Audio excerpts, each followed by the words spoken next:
In multiple videos, as we were moving into this top, I pointed out several times that price was getting stretched too far above the long-term moving average. This is the daily chart, so this would be the 200-day moving average. I also had noted that price was way too far above the 200-week moving average as well.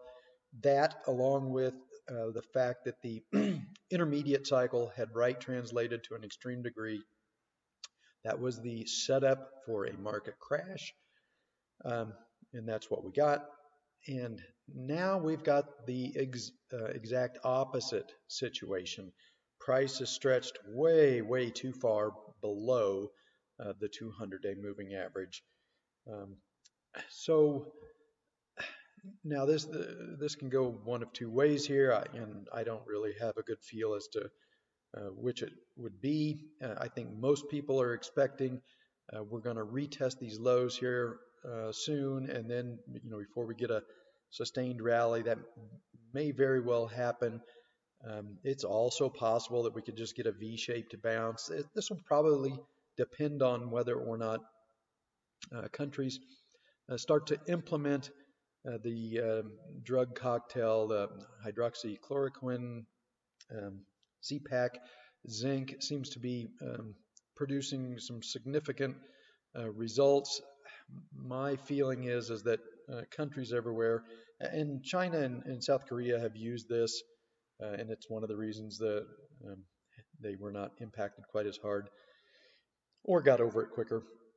So my thought is that that is going to trigger um, a rally.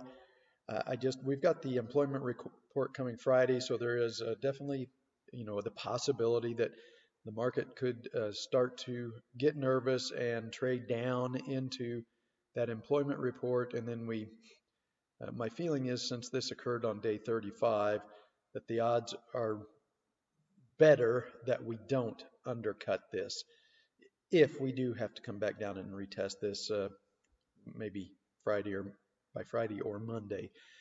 Um, and then we take off to the upside. The other possibility, and at least as of today, it looks like it's trying to do that. It would be a V-shaped recovery um, that maybe is triggered by um, the implementation of that drug cocktail very quickly everywhere, which kind of um, stops the spread of the virus at that point. That would be good news, and it would trigger, I think it would trigger a V-shaped rally, so this would continue, and we wouldn't have to retest this low before getting a sustained rally. Again, I don't know.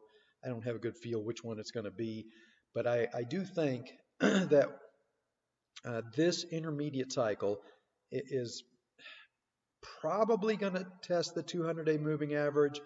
At the very least, it needs to close a lot more of this empty space here uh, and at least get close to this 200-day moving average before this intermediate cycle tops.